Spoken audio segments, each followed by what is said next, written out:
Un buen inicio de semana para todos los oyentes y televidentes del norte del país. Somos los medios de comunicación de la Universidad Técnica del Norte. Retransmite nuestro programa, Radio Universitaria en la 101.1. Esta mañana nos visita el doctor José Matute. Él es médico y especialista en medicina integrativa.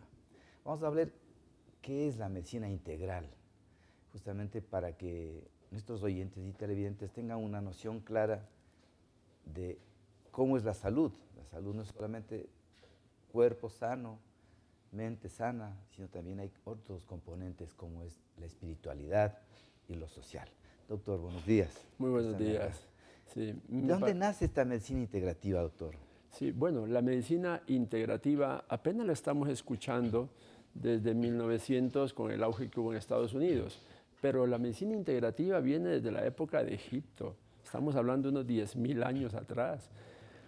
No se la ha conocido, no se la ha hecho sonar en los medios universitarios por los modelos convencionales de medicina occidental que tenemos con la influencia de Norteamérica. Pero la medicina integrativa es tener en cuenta al cuerpo humano, a la parte emocional y a la parte espiritual, como usted lo dijo al inicio. El momento que los médicos entramos a la universidad a tratar de entender cómo funciona el cuerpo, vamos con la intención de poder ayudar al enfermo, a las personas a sanarse, ¿no? De la manera que nos están enseñando en el medio en que vivimos es con medicamentos, con analgésicos, antibióticos, todos los antis que queramos, pues se llama medicina alopática. Y creemos que solamente es esa la única manera de curar que conocemos en nuestro medio.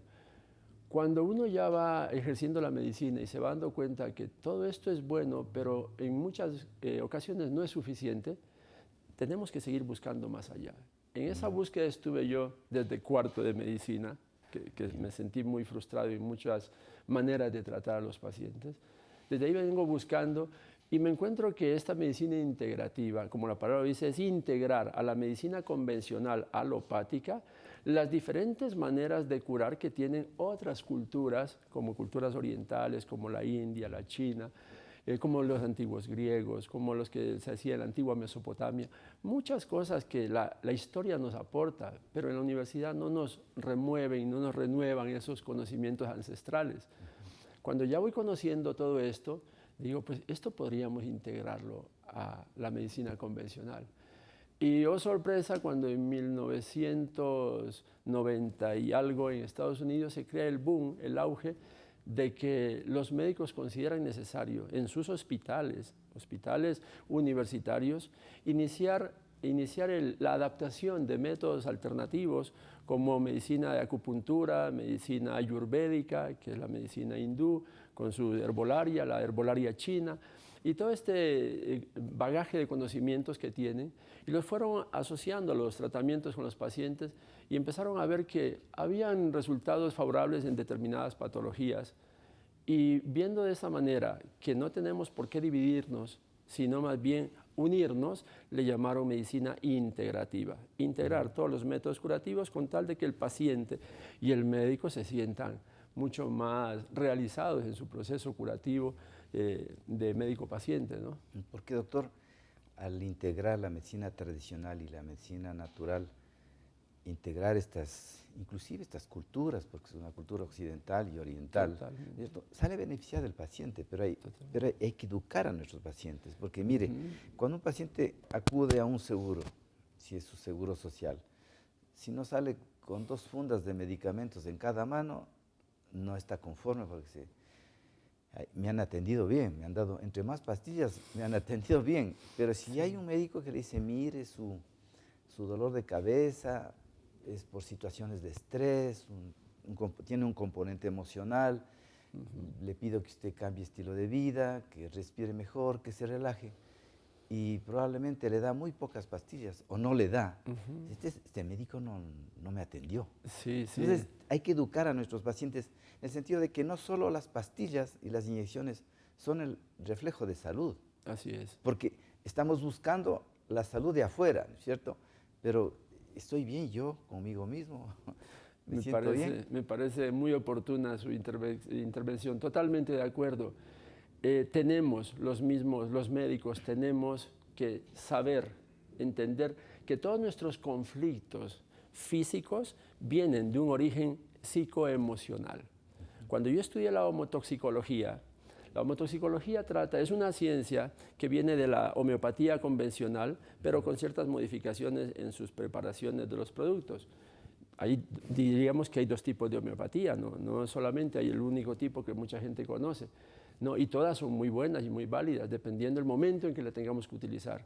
Por eso es muy importante que el médico tenga que ser un médico general con los fundamentos de medicina convencional, para luego darnos cuenta en qué momento aplicamos tal o cual. Pero yendo a lo que estábamos diciendo, desde los médicos tenemos que partir del fondo, el conocimiento de que toda manifestación física a nivel de enfermedad se llamaría psicosomática, manifestar desde la psiquis, desde sus pensamientos, a través del cuerpo, las frustraciones de las emociones que tenemos. Y la mayoría de ellas, hablamos de un 98%, son inconscientes. Desgraciadamente, el ser humano cree que está muy bien en muchas cosas, pero tiene una emoción inconsciente que le está generando su manera de vivir. Y él cree que está tomando decisiones por sí mismo, por sí solo, que es muy capaz de tomar decisiones, cuando realmente está cumpliendo programas inconscientes que los heredó desde el vientre de su madre e inclusive desde antes de su madre. Eso ya es un tema mucho más complejo que tendríamos que hablar en otra oportunidad, que se llama epigenética conductual. Pero partiendo de esto, si yo soy responsable de mis pensamientos durante todo el día, el diálogo interno que tengo conmigo mismo, consciente o inconscientemente, estoy generando un nivel de vibración electromagnética a nivel de mis células que se van a manifestar en mis órganos a través de alguna dolencia, alguna enfermedad. Las famosas itis, la nariz, rinitis, se inflamó la nariz, la garganta, laringitis, amigdalitis, se inflamó la garganta, el órgano de la expresión. Sí, el estómago, donde yo digiero la comida, donde yo digiero el amor, la gastritis. Entonces, todo lo que termina en itis, el sufijo itis significa inflamación, desde el griego. Pero todo eso que está doliéndome es porque hay una emoción dentro de mí que también me está doliendo. Y si yo no tengo en cuenta la parte emocional de la persona, del paciente, yo no voy a lograr mejorarle la gastritis solo con omeprazol o con derivado de estos de bloqueadores de la bomba de protones, lansoprazol y todos los que el comercio saque. Tengo que ir más allá, al fondo. Y luego de su emoción puedo determinar, de acuerdo a esa emoción, qué alimentos está comiendo basados en esa emoción, que inconscientemente lo lleva a comer cierto tipo de alimentos que le van a empeorar su gastritis. Y además de eso, entonces ahora tengo que ver cómo mastica eso que come. Y si lo come a la ligera, 3 masticadas y traga, ahí no estamos haciendo nada. La palabra muela tiene una función, moler, ¿no? Para eso es moler. Y si no muelo mi comida y en ese proceso de moler no produzco saliva, el mejor medicamento es la saliva para la gastritis. Y si yo no tengo suficiente cantidad de saliva en mi boca y luego en mi estómago, ¿cómo hago una buena digestión en el estómago? Imposible. Entonces obligo a que mi hígado luego concentre más bilis para que esa comida mal digerida en el estómago al pasar por el duodeno tenga que completar la función que el estómago no hizo, la bilis se ve obligada a condensarse, a concentrarse hasta el punto que llegue a inflamar la vesícula y generar después hasta cálculos biliares. Y vea cómo se va generando el conflicto y va sumando y va sumando. Y si encima le meto comida que no es de la mejor calidad para el momento digestivo que él tiene, lo estoy complicando más al paciente. Pero el paciente debe ser consciente de muchas cosas de estas. ¿Quién se las tiene que enseñar? Los medios de difusión, los doctores, que en este caso como yo estamos explicando este tipo de situaciones, enseñarle al paciente que debe andar leyendo libros sobre salud, cómo masticar, es lo más importante, cómo dormir, cómo pensar, cómo digerir las emociones, cómo entender sus conflictos desde su niñez. O sea, empezar a sanarlo desde su integridad. Eso es lo importante, para que no esté confiando que las bolsas de medicamentos que usted nos cuenta sean las que van a solucionar su conflicto. Primero no lo van a lograr, solamente van a amortiguar en cierta forma el síntoma, momentáneamente, transitoriamente. Pero la idea es que lleguemos a la causa, al origen, y que el mismo paciente sea consciente de dónde está su causa. Para eso estamos nosotros utilizando lo que es la bioneuroemoción, llegar a la parte emocional del conflicto, personal o transpersonal. Doctor, vamos a hacer una pausa, nos llega una pregunta, le voy a leer. Dice, en mi piel tengo cáncer de todos los tipos, estoy leyendo textualmente, y he tenido algunas intervenciones quirúrgicas. ¿La homeopatía puede ayudarme o afectaría al tratamiento químico? Sí, muy importante la pregunta. La homeopatía no le daña ningún tipo de tratamiento, para nada. La homeopatía ni siquiera es una sustancia química, ¿no? La homeopatía es un rastro energético de diferentes sustancias, sean minerales, vegetales o hasta de origen animal. No le va a hacer daño para nada, pero tampoco es la única manera que él debe tratarse. Él debe tratar primero la emoción. La piel representa la protección del cuerpo. Cuando una persona se ha sentido desprotegida en alguna manera, en alguna época de su vida, desde su niñez es lo más importante, se manifiesta años después gritando a través de la piel su conflicto emocional, el cáncer que él le llame.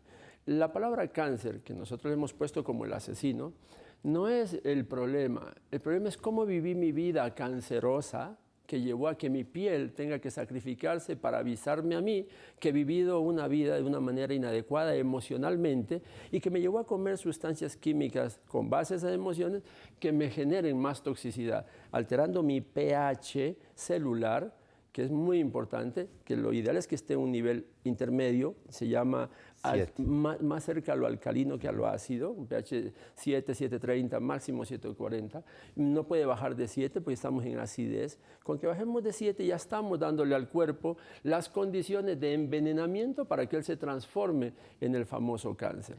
Pero eso depende de mí.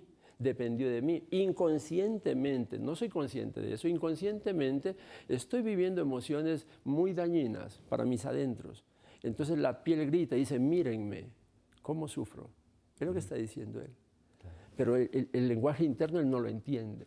Entonces la homeopatía le puede servir, no digo que no, puede servir, pero no es la única herramienta. Debo hacer un cambio desde mi interno, ¿no? Usar la homeopatía para ayudar a calmar mis emociones, usar la quimio o lo que le estén dando, pero también debo usar medicinas desintoxicantes de esto. Ahí usamos la homotoxicología para ayudar a limpiar los órganos filtros como son el hígado, los riñones, la médula de los huesos, el sistema linfático, el sistema nervioso, desintoxicarlo con sustancias homeopáticas antihomotóxicas, con dieta alcalinizante, con ejercicio, con respiraciones que nos llevan a una meditación, con diferentes formas de ludoterapia, que es risa, juego. O sea, no puedo perder la alegría. Si justamente es por pérdida de alegría, es las manifestaciones de estas enfermedades. Porque qué interesante que es hablar de este término del pH de la sangre, y para que nuestros oyentes y televidentes nos comprendan, es el pH neutro sería 7, ¿no es cierto? Sí, más o menos 7, 7.10, 7.20. Cuando nuestra sangre se vuelve ácida, 6, 5, pues es cuando enfermamos. Claro.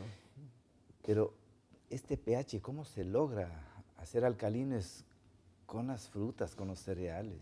Sí, con los vegetales, ¿no? Sobre todo vegetales lo más frescos posibles. Pero volviendo al cuento, la manera como yo pienso ya me altera mi pH, así sea un vegetariano consumado. Si yo estoy pensando pensamientos que me asustan, si yo estoy pensando más relajado, aunque me coma de vez en cuando mis carnes, voy a mantener un pH dentro de lo normal.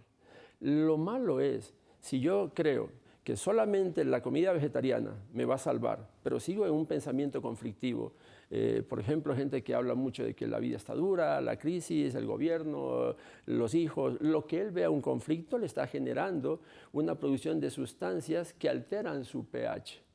Si además de eso yo como sano, como tranquilo, me tomo el tiempo, tomo suficiente líquido, hago que mi cuerpo elimine por sus diferentes emuntorios que se llaman los órganos de drenaje, la piel, mi vía urinaria, mi vía fecal, mi vía respiratoria, que es muy importante, que todos ellos saquen las toxinas a través del ejercicio, la actividad, una buena respiración. Entonces estoy eliminando el nivel de acidez en mi cuerpo, estoy alcalinizándolo. Puedo alcalinizarlo con respiraciones, pero necesito darle sustancias alcalinizantes tipo bicarbonato, sustancias vegetales que son muy ricas en magnesio. Con esto yo estoy haciendo que mis órganos hagan un efecto de amortiguador, se llama efecto buffer a nivel del sistema celular, a nivel del sistema renal, para tener mi pH lo más neutro posible. El cuerpo siempre trata de defenderse, pero yo le estoy dando, hasta las mismas medicinas químicas ayudan a bajar el pH. Entonces necesito más líquido, necesito, ahí sí, como le decía hace un rato, uso de sustancias desintoxicantes. Puedo hacer uso de la homeopatía antiehomotóxica, puedo hacer uso de otras sustancias naturales tan sencillas como la respiración. Doctor, vamos a hacer otra pausa porque nos llega una pregunta. Doctor, buenos días. Tengo frecuentes dolores de cabeza y en ocasiones la migraña es tan fuerte en mí. Las pastillas, inyecciones me alivian. ¿Qué tratamiento me recomienda? Muchas gracias. Sí, mire, justamente la migraña, que en la universidad nos decían que la migraña no tiene cura, que solamente hay que dar un tratamiento sintomático, era justamente una de mis decepciones cuando estaba en cuarto de medicina. Cuando ya hice mi especialidad 9 años luego de ser médico, y hago la especialidad en Bogotá, me dicen, la migraña se puede curar. Y yo dije, pues imposible, me han dicho que no. Cuando me dijeron, si tú tratas a la migraña en la cabeza, nunca la vas a curar. Pero si tú tratas la migraña en el colon y después, o pasando por el colon, te vas a sus emociones, sí se cura. Y empecé a hacerlo con mis pacientes hace más o menos unos 11 años, 12 años tengo en este tipo de estudio. Y la mayoría de los pacientes que han hecho lo que se les ha recomendado en función solo de colon, en función de digestión y de evacuación, la mayoría han sanado. Y en los que han trabajado en su parte emocional, que la migraña tiene un componente muy relacionado con la ira reprimida, y sobre todo es con un miembro de la familia, ¿no? Es una ira reprimida, frustrada, que no ha tenido, que no tiene fuga, no tiene por dónde salir, hasta que se revienta. Entonces dispara las sustancias bioquímicas que hacen la vasoconstricción de la arteria, y produce, prácticamente es una isquemia, una falta de circulación a esa zona del cerebro, es como un preinfarto cerebral. Eso es una migraña, ¿sí? Porque se cerró esa arteria de esa zona y lo tienen pues gritando del dolor. Y termina en las crisis en urgencia, llegando al extremo hasta de colocar medicina para dormir la persona, porque el rato que la duermo, la saco de su psiquis normal, de su pensamiento convencional, que lo tiene en su conflicto. Entonces, si yo limpio el colon, que tiene mucho que ver con las enfermedades de dolor de cabeza, mareo, todo lo que es cerebral tiene mucho que ver el colon. De hecho, el intestino es el segundo cerebro. Y si yo a mis pensamientos no les pongo cuidado y a lo que como no le pongo cuidado, entonces estoy siendo muy responsable de mi salud. Por eso es que quiero que a través de estos programas las personas vayamos teniendo en cuenta lo responsables que somos nosotros mismos de nuestra salud. No esperar que el médico sea el que tenga que decirme de qué sufro y cómo debo vivir. No, debo aprender yo a ser responsable de mi vida. Cómo pienso, cómo digiero lo que pienso y cómo digiero lo que como. Cómo elimino de mí todo lo que entra a mí, a través de mis ojos, por lo que yo ando viendo, a través de mi nariz, a través de mi boca. Y luego cómo lo proceso y cómo lo elimino. Si algo entra a mí, tiene que dejarme algo de bueno, y si me deja algo de malo, debo sacarlo. Debemos tener muy en claro eso. Todo tiene que entrar, dar su parte buena y salir. Lo que no sale genera toxinas. Si el colon no defeca 2 veces, 3 veces al día con las características de normalidad, estamos con conflictos de migraña. Entonces, está claro, no es solo cuestión de pastillas para la migraña, hay un componente emocional. Sí. ¿No? Entonces, allá hay que trabajar. Es el origen. Si no, las crisis aparecerán cada vez que usted tenga conflictos o este conflicto aparezca. Otra pregunta, doctor. Dice, doctor, buenos días. De nacimiento tengo una falla en el funcionamiento de mis pulmones y esto me provocó asma. Me gustaría saber si existe un tratamiento alternativo para mi enfermedad. Sí, bueno, la falla de nacimiento no sé cuál sea, pero el asma está muy relacionado a los temores de mamá, a los temores de papá o de los abuelos, cuando tratan de sobreamar a ese niño, sobreprotegerlo. Ellos creen que los padres, sin querer hacer daño, los abuelos muchas veces que forman parte del ambiente familiar, creen que al darle más amor, estamos haciendo lo mejor. Primero, eso que ellos creen que es amor, no es amor, es temor, no es amor. El amor confía que todo está bien, entonces no cuida tanto, ¿no? El que sobreprotege tiene temor de que le pase algo, que se enferme, que se les muera.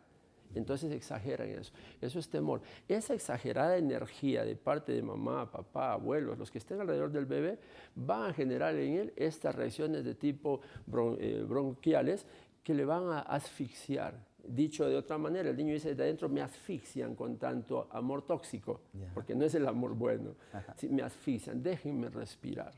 Entonces hay que tratar a él con medicina biológica, homeopática, la parte anatómica del cuerpo, la función, el broncoespasmo. En vez de usar un salbutamol, Ventilar, cualquiera de los medicamentos convencionales, yo usaría uno de los tipos homeopáticos, pero siempre tratando la parte emocional del paciente y de su entorno. Es que nunca estamos solos. Un individuo enfermo en casa es una familia enferma, emocionalmente y con sus costumbres nutricionales enfermizas. Entonces, la mayoría de pacientes que tienen problemas respiratorios se les sugiere no lácteos, porque la mayoría de las sustancias lácteas generan reacciones a nivel del tubo digestivo que estimulan el proceso inflamatorio, formando mucosidades para sacar las toxinas que están entrando a través de esas sustancias que ahora están llenas de químicos. Las leches de las vacas están muy llenas de químicos. A las vacas les dan mucho antibiótico, mucho antiinflamatorio, hormonas para producir más leche. Tienen muchas cosas que salen a través de la leche.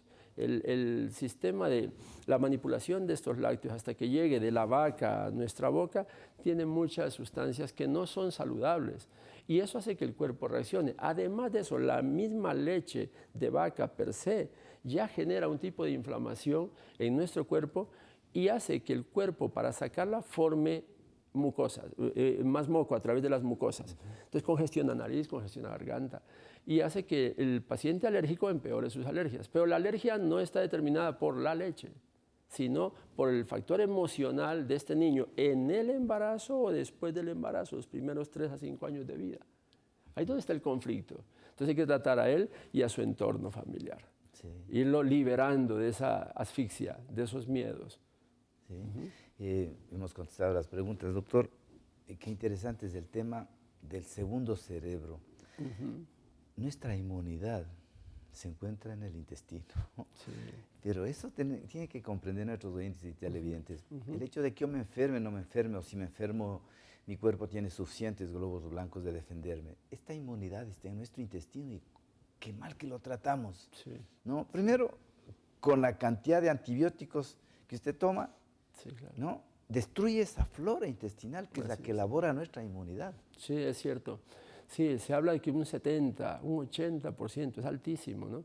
Un 70-80% de nuestro sistema inmunológico está a expensas de lo que es el tubo digestivo. Tiene mucho que ver el colon, muchísimo que ver. El intestino delgado también es muy importante. Y el intestino inicia en nuestra boca y termina en nuestro ano. Esa parte, justamente esta con la que estamos hablando, es con la que creamos nuestra vida, con lo que decimos. La palabra bendecir significa hablar bien, decir bien, bendecir. Decir mal, maldecir. Cuando alguien dice lo maldijo, ahí sí nos asustamos. Y cuando estamos hablando mal de algo o de alguien, estamos haciendo lo mismo, maldiciendo. Si la boca es tan importante para crear y destruir con palabras, el diálogo interno que yo me hago hacia adentro sobre mí mismo es igual de peligroso, si es en forma negativa. Pero si yo hablo de mí mismo, hacia mis adentros, que me acepto como soy, me quiero como soy, estoy contento con lo que hago, me siento contento conmigo mismo, todo mi sistema inmunológico actúa a su máximo nivel. Entonces puedo comer lo que sea, así sea contaminado con bacterias y se defenderá de la mejor manera. Me dará una fiebre, me dará una diarrea, pero se está defendiendo y pasará un día, 2 días.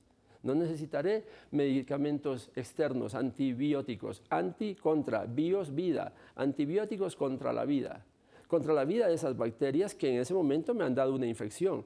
Pero ¿por qué esas bacterias se proliferaron para darme una infección? Porque mi sistema inmunológico estuvo bajo. ¿Por qué estuvo bajo? Por mi diálogo interno, que yo me ando achacando todo o ando juzgando todo y todo me parece mal. Entonces, todo lo que yo veo mal hacia afuera o hacia adentro, baja mi sistema inmunológico. Y si además como chatarra, tipo gaseosas, Coca-Colas, cualquiera de las marcas que quieran, todas tienen exagerada cantidad de azúcar, colorantes, químicos, todos estos matan mis probióticos, mis prebióticos, y ahí está mi flora saprófita que la mato. Si asocio antibióticos a una infección, así sea una infección intestinal por alguna bacteria que justifique el antibiótico, en ese momento lo justifica, se le dará su antibiótico, el que más se usaba hace años, el trimethoprim, luego la ciprofloxacina y otros más. pero mi cuerpo me está avisando que mi sistema inmunológico de alguna manera ha sido disminuido en su función. Es lo que yo como y lo que yo pienso. Lo que yo digiero acá y lo que yo digiero acá. Si hablamos del primer cerebro, el segundo cerebro acá, debo tener en cuenta cómo tengo mi cerebro acá, sucio de cosas negativas, venganzas, rencores, frustraciones, miedos. Asimismo está acá mi intestino, por eso se llama colon irritable, porque está relacionado a mis emociones de acá. Se irrita. Cuando me estriño, porque mi mente está en el pasado. Siempre estoy reteniendo las cosas del pasado, entonces me estriño, retengo materia fecal, no la dejo salir. Cuando me pongo ansioso, pienso en el futuro, con miedo, qué va a pasar más luego, qué va a pasar mañana, qué dirán luego la gente luego de esta entrevista. Si yo me pongo con esos miedos, me da diarrea. Entonces me voy al baño y dicen, pasa de diarrea a estreñimiento, de estreñimiento a diarrea. El gastroenterólogo dice, tienes un colon irritable. Claro, porque está directamente relacionado lo emocional mío con lo intestinal. Es lo mismo. Debemos tener muy en cuenta eso. Doctor, ha sido muy interesante conversar con usted y justamente con el doctor Matute tenemos previsto algunos programas para educar a nuestra población en el sentido de que quien gestiona y maneja bien las emociones es el que se enferma menos. Totalmente, totalmente, sí. Y justamente allá, donde yo estoy trabajando más ahora con mis pacientes y conmigo mismo, siempre es con uno mismo, ¿no? Como dijo por ahí un adagio alguno de estos sabios, médico, sánate a ti mismo. El médico tiene que ser el parámetro de salud. De acuerdo a cómo él se ve, cómo él vive, mostrarle a la gente. Las personas pueden recibir la información, cómo vivir mejor, cómo sanar sus emociones, pero no a todos les va a interesar hacer caso. Hay mucha gente que dice, no me interesa. Como estoy bien, aunque tengan un abdomen gigantesco, aunque tengan una diabetes, aunque tengan una hipertensión, la enfermedad que tengan. Solamente cuando están en un cáncer, ahí sí empiezan como a despertar conciencia y decir, ahora sí hago lo que sea, aunque tenga que dejar el cigarrillo, por ejemplo, aunque tenga que dejar el café o la sal o el azúcar, pero de pronto ya están contra el reloj, ¿no? Entonces, el médico tiene que ser el primer ejemplo de control de sus emociones. Lo primero que tenemos que hacer es empezar a manejar nuestros egos, nuestros orgullos, ¿no? Creer que, porque estamos en el plano de médicos, ya no las sabemos todas, y mirar a los enfermos como por debajo del hombro, ahí estamos mal. Tenemos que ver que el enfermo me está reflejando a mí la enfermedad que yo tengo en una de mis emociones. Entonces, cada vez que yo tengo un paciente frente a mí que me dice, a mí me duele la rodilla desde el punto de la bioneuroemoción tiene mucho que ver con la flexibilidad mental de la persona. Y si esa persona está con eso y ese es su conflicto y lo estoy viendo yo, tengo que ver en qué yo estoy siendo poco flexible. O sea que cada paciente me recuerda a mí en qué estoy fallando yo con mis propias emociones. Desde ese punto de vista yo voy sanando, viendo mis egos, bajando el nivel de impacto de mis egos contra mí e ir haciendo uso de ellos para aprenderme a sanar desde adentro y enseñarle al paciente que haga lo mismo. Ha sido el doctor José Matute. Eres médico de aquí, del Centro Médico Biomedical Center, ¿no? Sí, sí. El teléfono salió justamente en pantalla. Trabaja aquí junto al Colegio Teodoro Gómez de la Torre, frente al estadio del Colegio Teodoro Gómez. Es un centro médico, ¿no es cierto? Sí, sí. Está todo, mañana y tarde, ¿no? Sí, ahí estamos, desde las 9 hasta las 12, y desde las 3 hasta las 6, 7 a veces. Gracias, doctor. Sí. Esperamos tenerle en otro programa y vamos a hacer nuestra planificación. Y a ustedes, muchas gracias porque nos acompañan día a día en nuestro programa. Este programa se reprisa luego del noticiero, 9:45 de la noche. Muchas gracias, gracias doctor. Muchísimas gracias a ustedes. Hay mucho por decir todavía.